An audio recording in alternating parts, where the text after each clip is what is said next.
23 তারিখে দক্ষিণবঙ্গে প্রধানত আংশিক মেঘলা আকাশ থাকার সম্ভাবনা থাকছে এবং পূর্ব মেদিনীপুর, দক্ষিণ 24 পরগনাতে হালকা বৃষ্টির সম্ভাবনা, প্রধানত আংশিক মেঘলা আকাশ।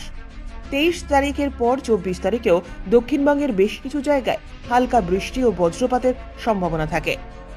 25 তারিখ থেকে 26 তারিখ পর্যন্ত পশ্চিমের জেলাগুলিতে দু এক জায়গায় হালকা ধরনের বৃষ্টিপাতের সম্ভাবনা, বিশেষ করে 25 তারিখে পূর্ব পশ্চিম মেদিনীপুর, ঝাড়গ্রাম অঞ্চলে বৃষ্টিপাতের সম্ভাবনা।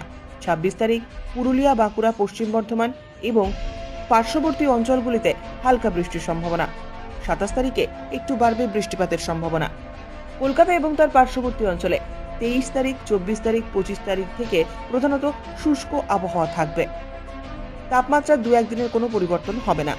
29 ডিগ্রির কাছাকাছি থাকবে। সর্বনিম্ন তাপমাত্রা থাকবে 21 ডিগ্রির কাছাকাছি।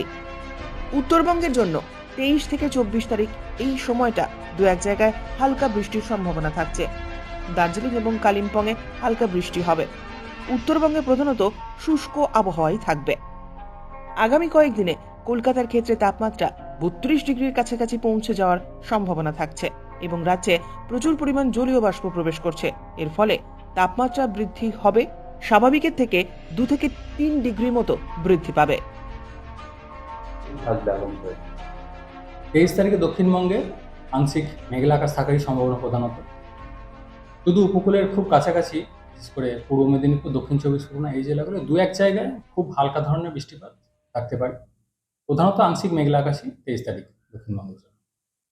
24 তারিখে দক্ষিণবঙ্গের জেলাগুলোয় দু এক জায়গায় বৃষ্টিপাতের সম্ভাবনা থাকছে, দু এক জায়গায় বজ্রবিদ্যুতেরও সম্ভাবনা রয়েছে 24 তারিখে। 25 থেকে 26 মেনলি পশ্চিমের জেলাগুলোয় দু এক জায়গায় হালকা ধরনের বৃষ্টিপাত কিছুটা সম্ভাবনা।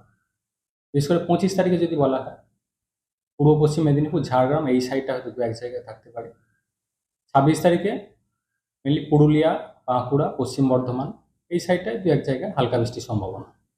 27 তারিখে একটু বাড়বে, তবে সেটাও এই পশ্চিমের জেলাগুলোতেই হালকা থেকে মাঝারি ধরনের বৃষ্টিপাতের সম্ভাবনা থাকবে 27 তারিখ। কলকাতা পার্শ্ববর্তী অঞ্চলে 23 তারিখে আংশিক মেঘলা আকাশ থাকার সম্ভাবনা প্রধানত। 24 তারিখে যেটা সম্ভাবনা রয়েছে হালকা ধরনের বৃষ্টিপাতের। 25 থেকে পরবর্তী কয়েকদিন প্রধানত শুষ্ক ওয়েদারই, আংশিক মেঘলা আকাশ মাঝে মধ্যে। তাপমাত্রা উল্লেখযোগ্য কোনো পরিবর্তন খুব একটা কিছু থাকবে না। কলকাতা পার্শ্ববর্তী অঞ্চলে সর্বোচ্চ তাপমাত্রা মোটামুটি 29 ডিগ্রির কাছাকাছি এবং সর্বনিম্ন প্রায় 21 ডিগ্রির কাছাকাছি থাকবে। উত্তরবঙ্গের জন্য 23 থেকে 24 এই পিরিয়ডটায় দু এক জায়গায় হালকা বৃষ্টির সম্ভাবনা থাকছে। কিছুটা বেশি থাকবে দার্জিলিং, কালিম্পং এই সাইডে।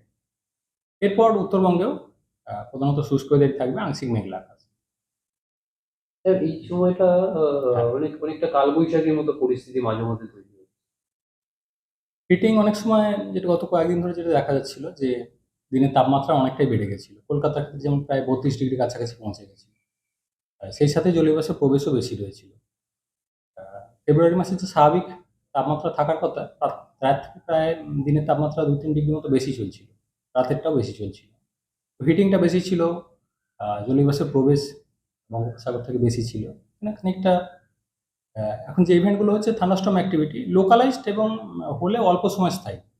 এই ধরনের বৃষ্টিপাত খুব বেশিক্ষণ কন্টিনিউ করে না, মেনলি লোকালাইজ ধরনেরই স্বল্পস্থায়ী। স্যার, এই মুহূর্তে কোনো সতর্কবার্তা বলতে 24 তারিখে দু এক জায়গায় বজ্রবিদ্যুতের সম্ভাবনা রয়েছে দক্ষিণবঙ্গের জেলাগুলো। এছাড়া অন্যান্য যে বৃষ্টিগুলো বলা হলো মেনলি হালকা ধরনেরই। আর এই ধরনের অ্যাক্টিভিটি হচ্ছে থান্ডারস্টর্ম অ্যাক্টিভিটি, মানে হলেও অল্প সময় স্থায়ী, খানিকটা লোকালাইজ ধরনের। ব্যুরো রিপোর্ট, উত্তরের প্রহরী।